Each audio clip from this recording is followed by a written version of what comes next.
Welcome to the open forum for the Faculty Trustee.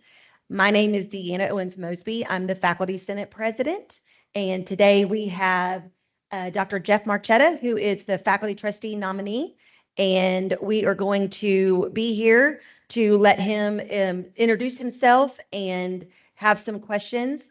Welcome to you that are online with us, and we are going to have a chat where you can ask questions as if you were with us in the auditorium. So if you have questions, please fill them out in the chat. We will ask those questions for you, and Jeff will answer them. So Jeff, you have the floor, and take 4 or 5 minutes to introduce yourself. And All right. Thank you, Deanna. First of all, I want to thank you for giving me the opportunity to talk and answer questions in the forum today. And for those of you that don't know me, my name is Jeff Marchetta. I've been at the university for 22 years. I'm a professor in the Department of Mechanical Engineering, and I have served in a number of leadership roles in the university. I've spent 8 years in the Faculty Senate, also culminating in 1 year as the Faculty Senate President. And I've now served 2 years as the Faculty Trustee on the Board of Trustees. As a faculty member, I am an active researcher. I teach classes and do far more service than I'm probably given credit for. Service to the profession, service to the university. So I really consider myself to be really well balanced. I have participated in curriculum activities. I've participated in research activities. So I have a broad range of institutional knowledge to bring to the position. so we're going to open the floor for questions, and also in the chat, if there are questions, we'll ask those. And then if there's anyone that's in the auditorium for questions, we will ask those. We have 2 mics if you would like to come up, or we can pass the mic as well. So we're going to open the floor for any questions that anyone might have for the trustee candidate.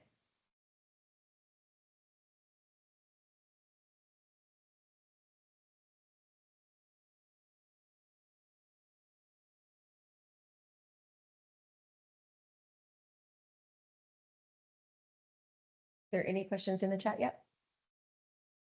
Okay, so I'll ask the first one. Okay. What are your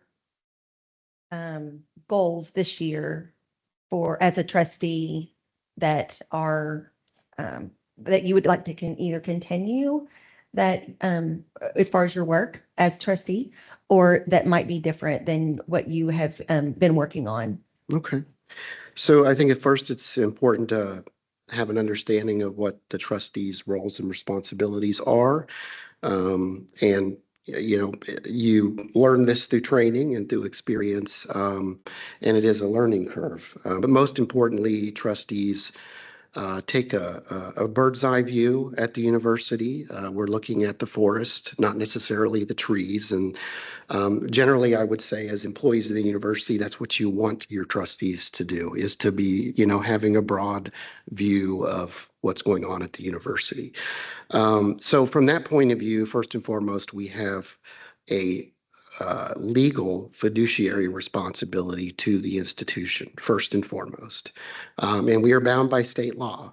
So we have to make sure that the leadership, the president in particular, who is the one that is the direct report toward the Board of Trustees, is handling and running the institution through his leadership chain in a way that's efficient, cost-effective, but also growing. We can't be stagnant.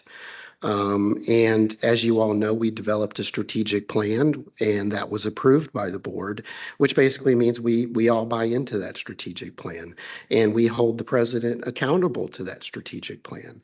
So from a board of trustees point of view, we do look at progress toward the strategic plan. So if you look at the Ascend plan, there's the 7 goals, and we're collecting information on that annually.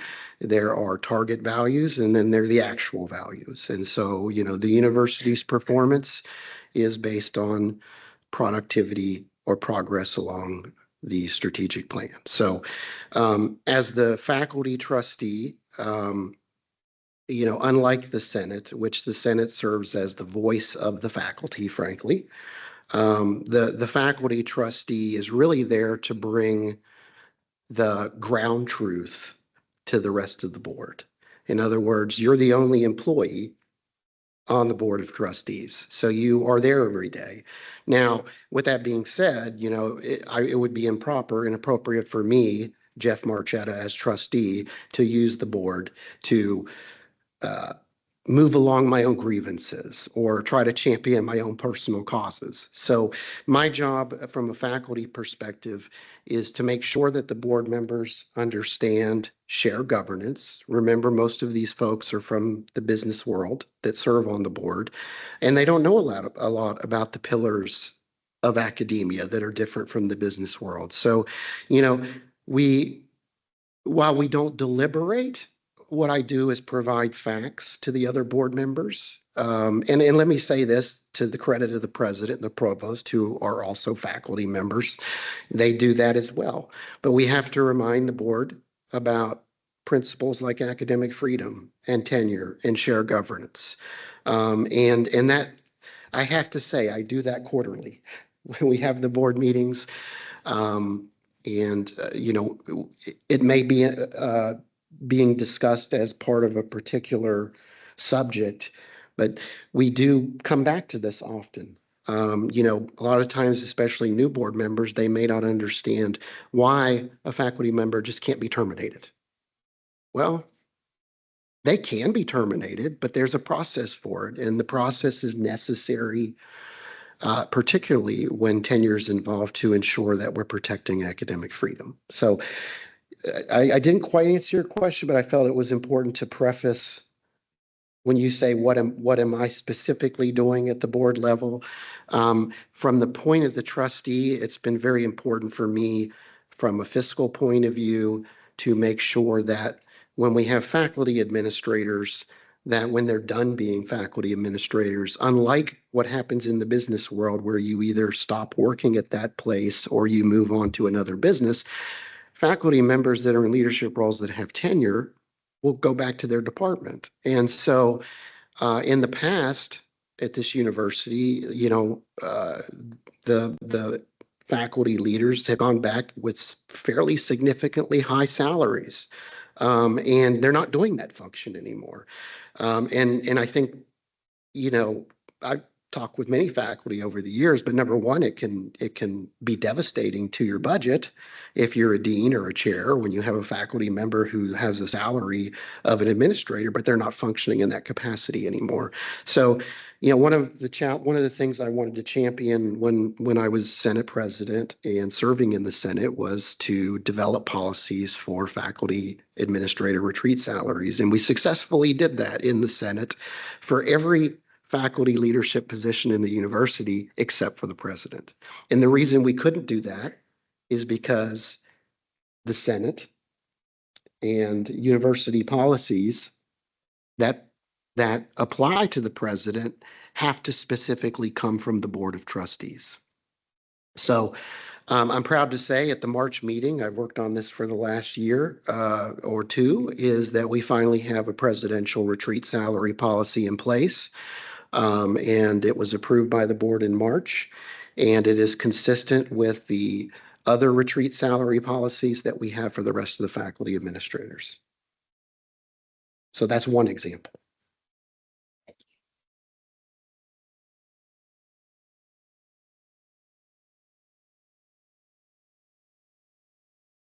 If you'd like me to provide other examples, I can. You can do that. Okay. I was just going to move podium because it felt restricted, so I thought I'd move out. Okay. So another thing that I felt was important, and I do speak with the president, at least quarterly, but we have a sit down and we have a discussion. And as many of you know, we held tuition flat for at least 5 or 6 years at the university under the former administration. And I understood the reasons then why that was a choice. Unfortunately, when you hold tuition flat, you really choke off your ability to grow because that's a source of revenue. Now, at the same time, what we don't want to do is hold the tuition flat and then all of a sudden find ourselves in a financial hole. And then we have to increase tuition 5, 6%. That is very challenging for people to absorb those kinds of price increases, as we've all seen in the last couple of years with inflation. Well, so in my opinion, the solution is that you recognize that prices are going up year to year, and raising tuition in small increments from year to year is the best way to address that, rather than just being flat and then having a wall increase where you're trying to realize, hey, we're in a budget hole and we need to generate revenue quickly. So from the student's point of view, I understand we want to keep the institution affordable and accessible. That's a principle that's enshrined in the strategic plan. Something I believe in because we are a regional university serving this community in particular. And but at the same time, I think with everything we do at the board, and I think is true of the leadership team at the university, is we have to strike the right balance, right? So we don't have extreme hikes in tuition. We have small hikes in tuition, and understand because we have small increases in prices. The cost of operating the university also increases from year to year. So that's something that I feel like is important. And you will notice in the last couple of years, we have started to slowly increase tuition, but it's been very modest, right? So that the tuition is still relatively affordable. Again, we're comparing to our, you know, institutions around the state where our students may also choose to go. And we need to stay competitive to make sure that we can still attract students through affordability, but also through curricular offerings as well. So that's another example that I managed to be long-winded about. Thank you. Okay, so I have the next question is, as the faculty trustee on the board, what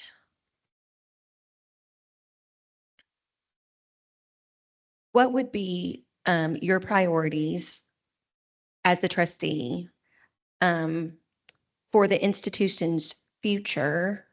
What are the board's priorities for the institution's future, and how would you represent the faculty to ensure the faculty input is considered in all of the decisions that the board plans to put forward in this next year?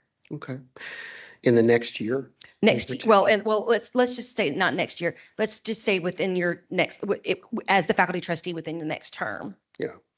So, Deanna, I know you know, but share governance is something that I've immersed myself in long before I was the trustee. It's something that I think is incredibly important.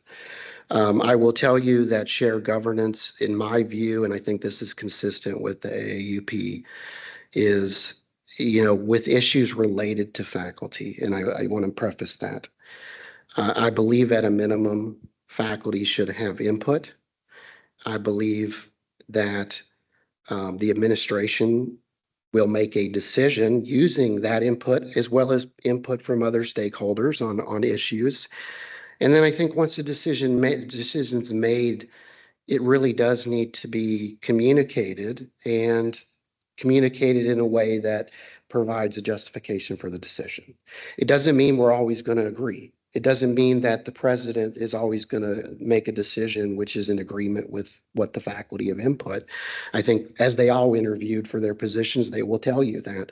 But the key part here is input. If you don't know what the faculty point of view is, then you can't have an agreement or disagreement over something. And so to me, that's a critical part when we talk about issues related to faculty.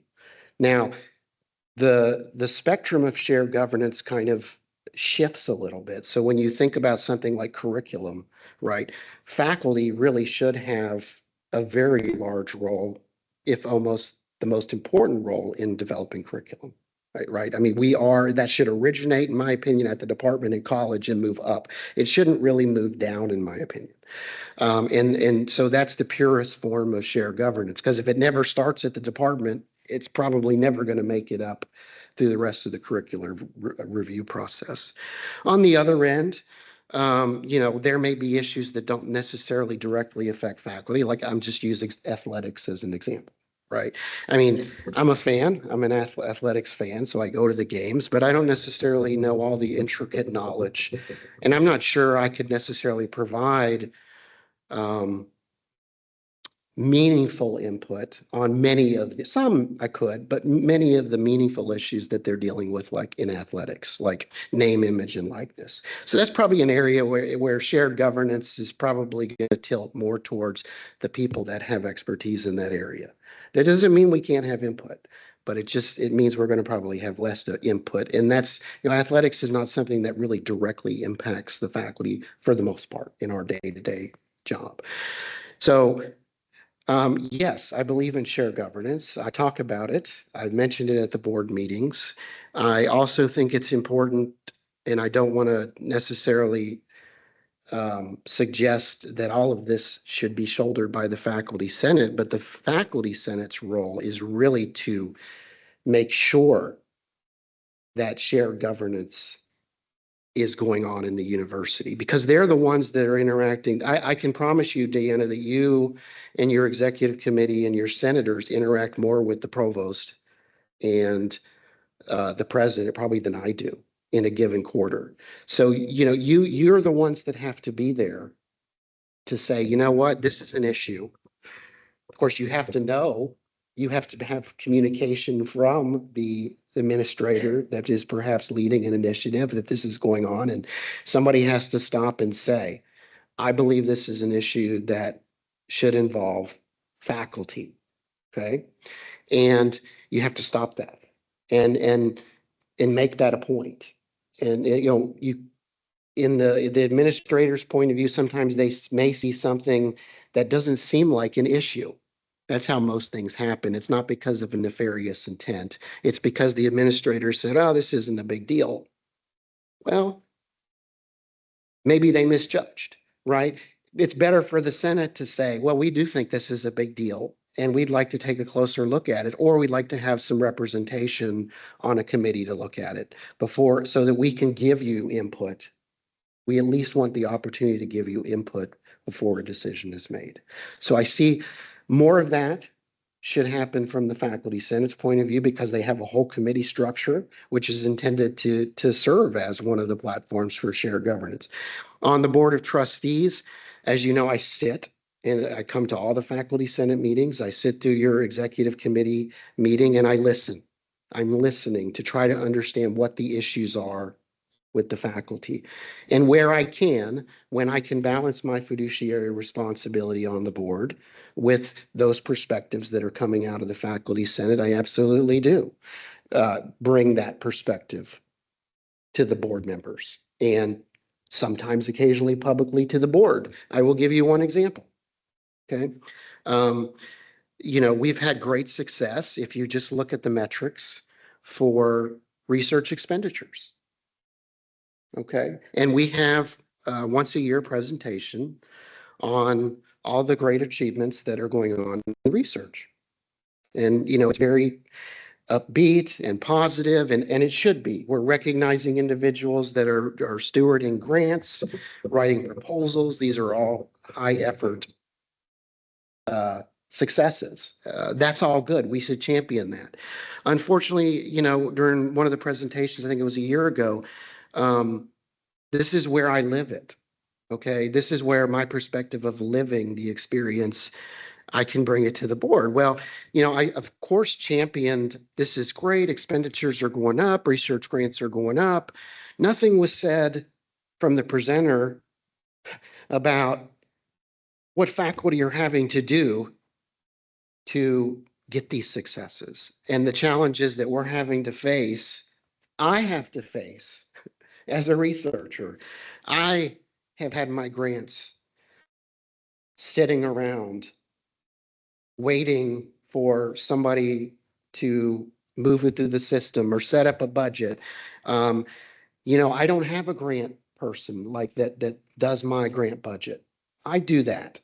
I have to make sure it's done. If you go to other R1 institutions that are further along, they have more staff to do that. So I'm sympathetic that this is a growing process. And I understand that a faculty member at Penn State, I'll just use that as an example. Penn State, they may have more supporting staff, somebody that's helping them prepare the grant, the actual grant narrative, not just the budget, but helping them prepare the grant budget. They have grant officers, which are helping them with post awards. I haven't had that support as a faculty member here at this institution since about the last couple of years. And I'm glad we're moving that way. This is important. So I mentioned at the board meeting, look, we need to understand that with these successes, you feel free to go back and watch the board meeting. I don't remember which one it is. We got to recognize the fact that our faculty that are getting these awards are probably working twice as hard to get that one award as somebody at an aspirant institution or even some of our peer institutions. And we have to take that into consideration in our workload, and I did mention that. And, it's came off as a bit of a negative, but I don't think it was a negative. I think it's a reality. It's a reminder that we have a lot of great faculty on campus. Yes, we hear about a bad apple from time to time. But most of the faculty that I meet, people that are sitting in this room, people that are probably online watching this, are working very hard. Okay. And they're working against these challenges, Deanna, that I'm talking about. So we have to recognize them. We have to recognize they exist. We can't just gloss over it and say, well, we're at $100 million of grants. Why aren't we at 110? Why aren't we at 120? Well, there are logistical reasons why it's, we have to build the infrastructure and we have to recognize those challenges, right? I now have a post-awards person. I now have a pre-awards person. I've written, guess what? Surprisingly, twice as many grants last year as I did the year before because I actually have support now. But this isn't happening overnight. And so while I want to celebrate successes, I also want to talk about what it's like on the ground. Okay, that the faculty are spending a lot of time processing their budgets, their own budgets, purchasing. I mean, just stuff like that that the other people have, assistance to do. I mean, I literally just purchased my equipment today myself with my own credit card. I'll have to process that transaction myself and fill out the form, and I'm not complaining. I've done that for 22 years. I would do that. I'll probably continue to do that. But the point is, if you go to other places, they're not doing that. That's my point. So I mentioned growing pains, and I mentioned that in the board meeting. So when I say bringing the perspective to the board, that's where I think I can provide value so that we're not just looking at numbers. We're looking at the effort that it takes to generate those numbers, and it's not proportional. Okay, you can't just go from one university to the next and say, well, we should be like them. Well, we got to dig a little deeper. We got to dig a little deeper. So again, I'm sorry for being long-winded, but I feel like that's, it's a good question. And, I think, in talking about shared governance, when we're talking about, I'll use the research grants to follow up. That's a great opportunity. When we're talking about developing processes to help faculty with research grants. Yes, faculty should have input. There's a venue for that, two venues. One is the Faculty Senate. We have a Research Policies Committee, and the other one is the Research Council, okay? Those should be buzzing with shared governance, right? So, okay. Is there questions in the audience that anybody has? Anyone online? Okay, I have another question for you. Okay. So we're going to talk a little bit about the budgets. Mhm.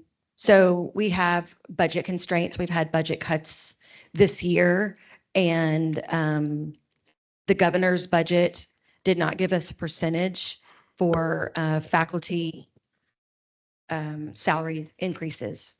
It's only given us numbers, so we still do not have any idea about faculty salary increases for this upcoming year. So as a faculty trustee, how, in what ways would you be able to represent faculty with addressing the budget constraints and ensuring, at the same time, ensuring long-term financial sustainability with the institution, especially because with the executive orders and the grants that have been terminated that we haven't been able to, that we're no longer able to continue with, and also ones that we're worried about with NIH and others that are affected here at our institution and nationwide, that is a concern. And so how are you going to be able to represent faculty as the trustee? So thank you for the question. That's a great question. So first and foremost, yeah, I mentioned earlier balance. Now is the time to balance because we have a lot of uncertainty right now. And I feel that uncertainty just like every other faculty member, let me assure you. There's no secret. We have, nationally had declining enrollments. Okay. I haven't heard or been given any indication that the enrollment is going to increase this fall. I think best case scenario is that it will remain flat. Fingers crossed, right? I can't predict the future. That of course factors into tuition, and that tuition factors into revenue. So we have that. We're increasing our standards for admission. That, which kind of also constrains our enrollment. What I will say is the number of applications we had last year actually went up versus the previous year in spite of that. So that's what I mean by balance, right? We're moving up the admission standards some. We're also having an enrollment. You got to find a balance. We can't shoot ourselves in the foot, so to speak. Our state appropriations, I mean, everybody would like more, but they're an important part of our budget. Right now we have the governor's budget. That is not the final budget. The final budget will be passed by the legislature, and the legislators will get their say in what the final budget looks like. But if we just go with the governor's budget, my understanding is that we're supposed to get about 9 million in non-recurring state appropriation. I'm sorry, recurring state appropriations. That's what we call the base budget. That means you get that money again every year after that. And looking at the breakdown, it looks like we got about 1.8 millions in operating increase. Okay. And there is a salary increase pool as part of that 9 million. That amount is roughly 4 million. Okay, which is going to translate to a pool of about, let's see, I'd say roughly 2%. So in other words, that the way this works is the governor says, we want you to have a salary pool of X percent. That's what they write. Okay. Last year, I think it was 3%. But they only give us money for the salary pool at 60% of that, right? And so if you look at what the governor proposed, he proposed 2.6%, okay, which basically is a roughly 6.7 million, where we were only given 4 million. Okay, so the 1.5 million is for health increases. Health insurance. You can't move that from one bucket to the next. Those are real costs. We have done fairly well in the outcomes formula. And the outcomes formula is based on metrics like graduation rates, retention rates, number of graduates, yada, yada, yada. It's a formula. And we've done fairly well. And the reason we've done well is because that formula is used across all the LGIs, the large grading institutions in the state. Which means we're doing very well in those categories. So that's roughly 2 million. So the rest of this is, which we ask for every year, is capital budget. Capital means this is money we're asking for to perhaps build buildings and do maintenance on buildings, which we know needs to happen. I think it's no secret that we have a lot of capital maintenance needs across the campus. We have a lot of aging buildings and infrastructure that need to be um, maintained. And in some cases, you can't wait. You know, you can call it deferred maintenance, but when you're sitting there with no air conditioning, physical plant needs to do something about that, right? They have to find money to do something. That becomes, it's not something you defer, you have to do it now, right? So we're talking about balance, right? And that's what started the conversation. So we have all these competing needs, okay? We have uncertainty with the federal government right now. We have uncertainty on availability of student loans for students. That's going to affect their ability to come to the university for many of them, right? Um, I don't have an answer to that. We have cuts to research. Now, I will say, compared to other institutions, and just talking with the VP, I don't want to, please don't quote me, but I think we've had roughly 6 or 7 grants that have been affected by those processes on campus. Um, the nice thing about what we do here at the university, and this is something that's worth highlighting and is actually a testament to the faculty, is we don't just simply rely on traditional grant sources. We do a lot of grant searching with other agencies, state agencies, foundations. And we also do a lot of workforce development. We don't just do pure research here. So we're not everybody's doing NIH research or NSF research, so we've spread ourselves out. That's going to help protect us a little bit. Now, who knows what chaos is going to come next? But for right now, if what has gone on doesn't change much, I think we're going to be okay institutionally on grants, and on the grant side. Now, again, I can't see the future. If we start cutting heavy, then, if we start looking at other federal agencies, or we start looking at defense budget, DoD grants and other things like that, then those are things that are going to start affecting us. We have several multi-million-dollar grants with the defense agencies. But right now, it seems like they're mostly targeting NIH and NSF, but that doesn't mean it won't change. Something I should have said before I started this meeting is I do want to be clear that, if I give you any opinions during this forum, these are my opinions. These are not opinions of the board or the university. Okay, so I do want to be very clear on that. So balance. We have to balance the fact that we have a 7-goal strategic plan. Okay.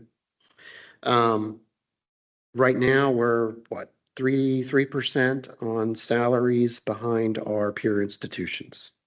14%, I think, get behind our aspirant institutions. So we can't, I mean, I hope we won't.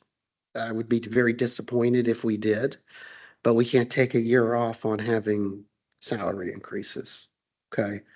Otherwise, we fall further behind. So, um, I can't speak for the president, but I hope that we will use fully the 60% of the salary increase pool, which is 4 million. To me, that should definitely be used for employee raises, in my opinion. Anything more than that would be great. Anything less than that, I think, is leading us in the wrong direction on some of the KPIs, to be honest. So again, balance. Would I love a 3% raise? Jeff Marchetta, Deanna Owens, and any faculty member that's watching me would love a 4% raise. I would. And, but for me to sit there in front of the board and advocate for money that we don't necessarily have would be wrong. I would actually be going against my fiduciary responsibility. So at the same time, I want to make sure that we're allocating money to make sure that faculty are in clean work environments, that they have heating and cooling, and we don't have leaks coming into your offices, destroying your equipment, which is even a different problem. I am thrilled. It does look like the governor put in $70 million for research modernization, which was our number one priority in capital projects. That's a lot of money. That's more than we got 3 years ago or 4 years ago, which was a $50 million allocation to once we became an R1 institution. And so that research modernization money will impact probably 6 or 7 buildings across campus in various ways. So if that comes through in the final legislative budget, that's going to be a big deal. And we have to match that. Okay, that's another thing, people might not be aware of, is that we have to provide 4 million to get that money. The university has to come up with that. And that's true of any capital project. For example, if we were to build a new building, the state, if they said, yes, we're going to give you money, but they don't give us all the money. They give us a percentage of the money and say, you have to get the rest. Now, how do we do that? Well, hopefully we go out and we get that from donors, right? So that we're not taking that money out of our recurring and operating budgets, right? So, but the money has to come. It has to come from somewhere. So we've got to strike balance. I can say, having talked to the president and the CFO, I appreciate the balanced approach they're using in the budget. I do look at the budgets closely every time they present them. I've come to the Senate, I provide those budgets in full transparency to you, the senators. And what I see for the most part is a fiscally conservative leadership team. And that's frankly what we need right now. So because we have all these uncertainties, right? At the same time, we do need some strategies for growth. We can't just stagnate. So, we also have to meet at the demands of what our students want. We may have to introduce a new program that where we've done a market study and we know there's student need out there. We can't just not do that. I'll give you an example is public health. The School of Public Health has seen tremendous growth, right? We have to nurture that. We've had to hire positions to nurture that growth and accommodate that growth. It's become a very blossoming area. So we can't starve a unit that's growing. Okay. So yes, the budget adjustments you're referring to, first of all, let me be clear, the Board of Trustees is not involved in the deciding of what a pullback is going to be. If you were told, for example, from the provost's office or the president's office or the CFO office that every academic division had to, pull back 2 or 3%, I don't know what the number is. I heard the same thing as you. The board doesn't approve that. That is an administrative decision. Okay. But that approach, I will say this, that approach, while tough, you do that in anticipation of the next year, knowing that your revenues may go down the next year.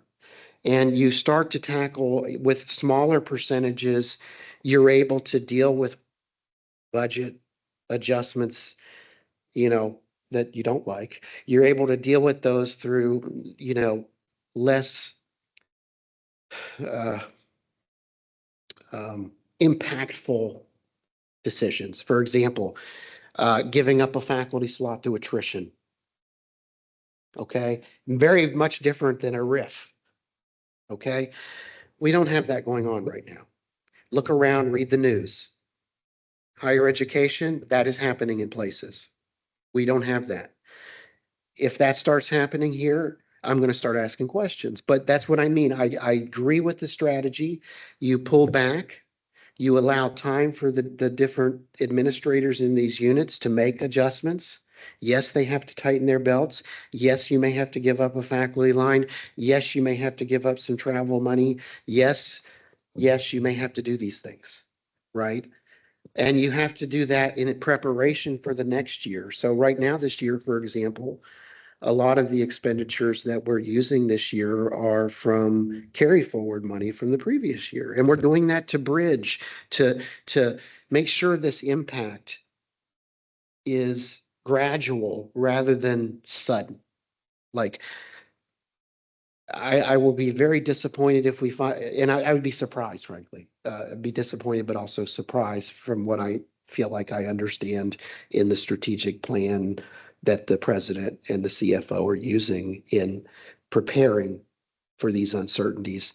I would be surprised, but I would be disappointed if we had situations where people are, getting laid off and rift. Okay. So especially on the faculty side, but I also represent all the other employees in the university too. So, um, you know, so the gradual approach is, in my opinion, the right approach. I like to say, I hope we have a soft landing. I feel very confident that we will in this approach. It's not easy. It's not easy.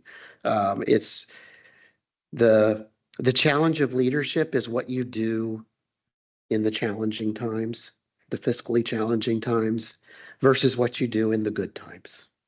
And at least from what I've seen, I feel fairly confident where our leadership team is approaching this in a conservative way fiscally, and that's good. So we still have to balance everything. Long answer, I know. That's okay. I'm going to open the floor. Is there any questions in the audience? Are there any online? None online either? Okay. Next question. Mhm. What are the key metrics that the board will use to measure the institution's success in achieving its strategic goals? So, okay, that one is exactly where I started, I think, Mhm. and that's their strategic plan. Once we as a board approve the strategic That's plan, correct.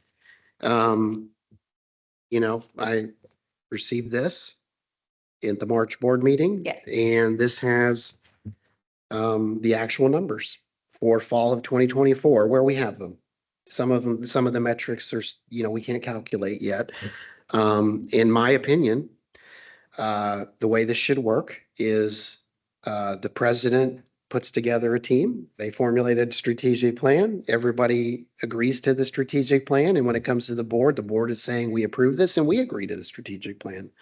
And so from this point of view, I'm looking at the numbers. Now, there's a story behind these numbers.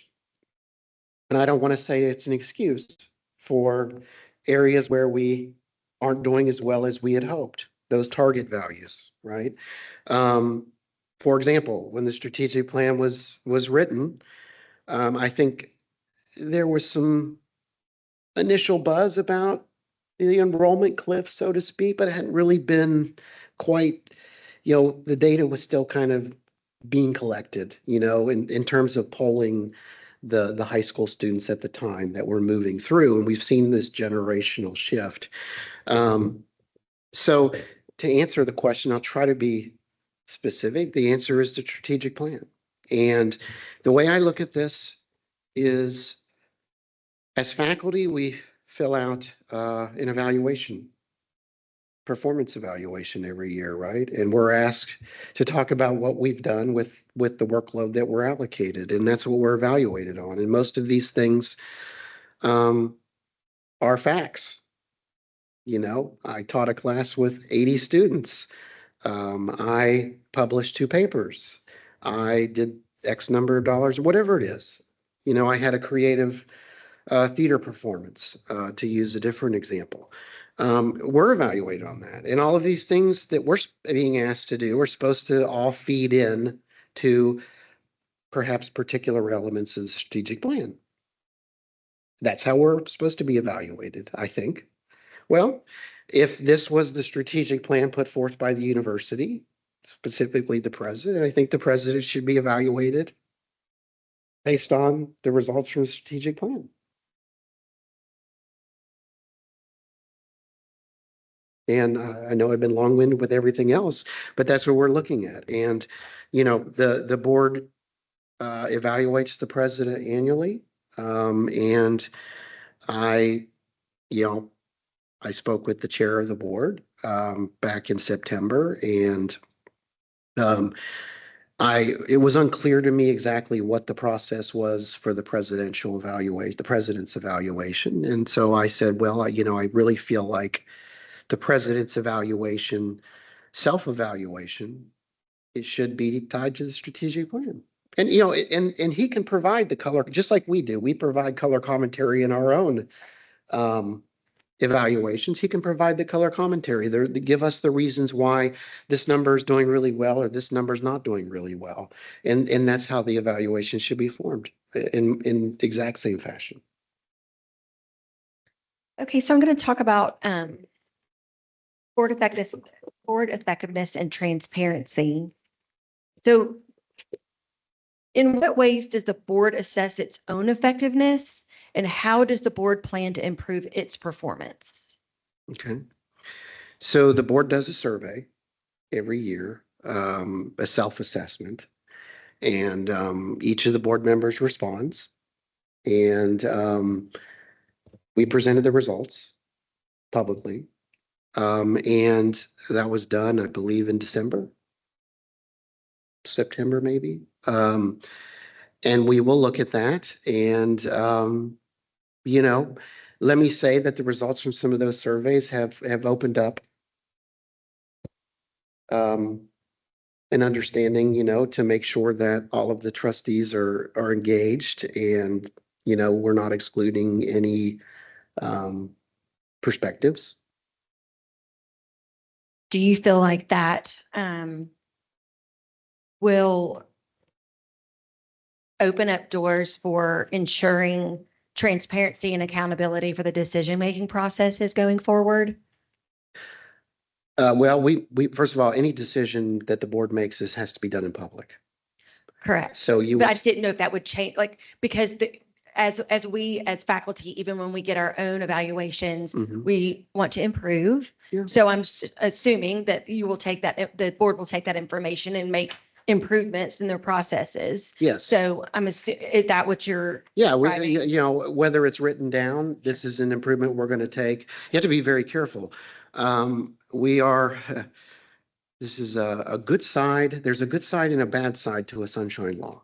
The bad side is that I can't have conversations or debates, discussions about specific decisions that will come before the board. I can't do that outside of a board meeting.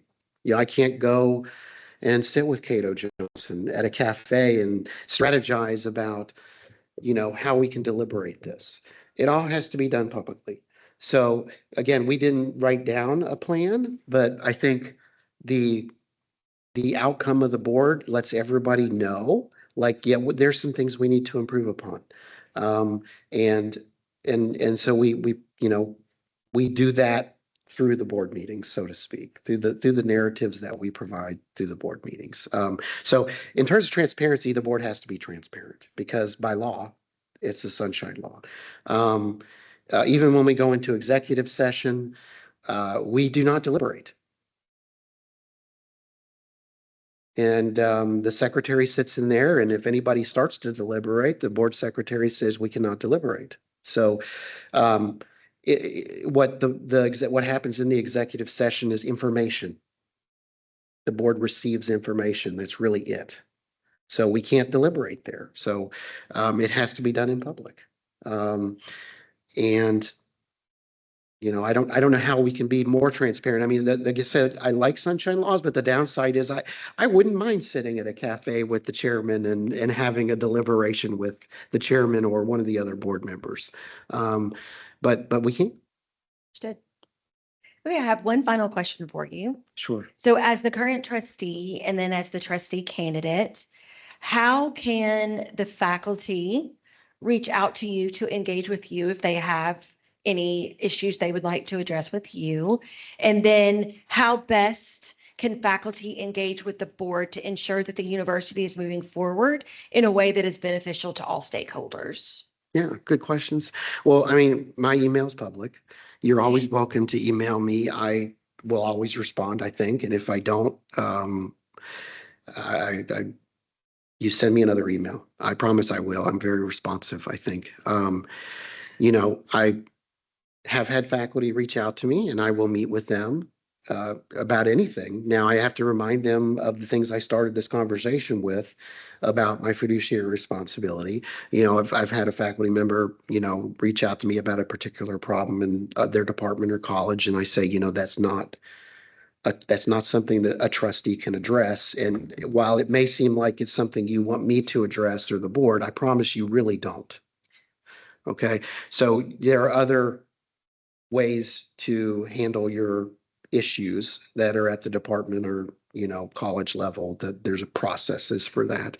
Um, but if it's within the board's purview, I am absolutely happy to, if it's something that would come to the board, you know, if we're trying to pass a new program, okay, a new BS program, for example, that would come to the board. If you have a particular opinion about it that may, you know, feel free to email me. I can listen and discuss that with you. I am the chair, for example, of the academic and student success committee and the research committee on the board. So it would be appropriate to email me.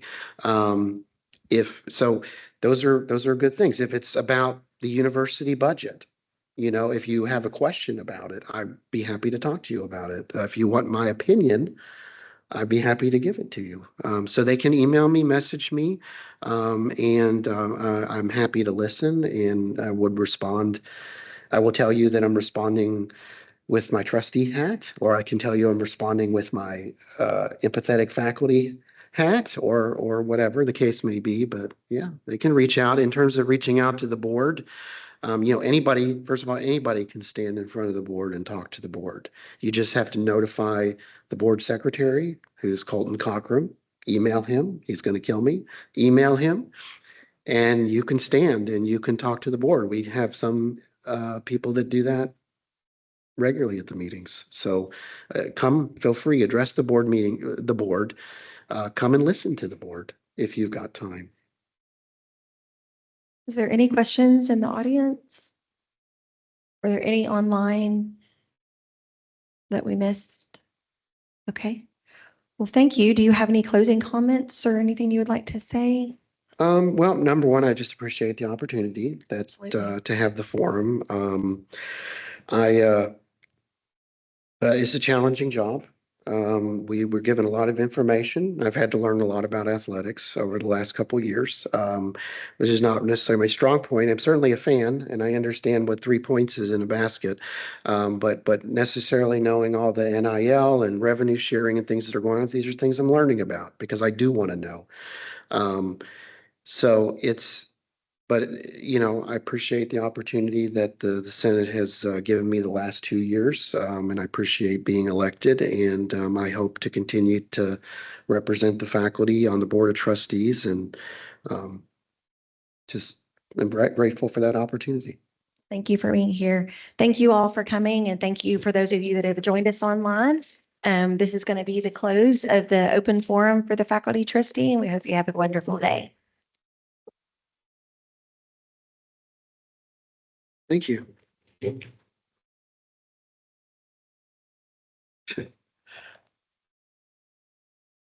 Is the Zoom over?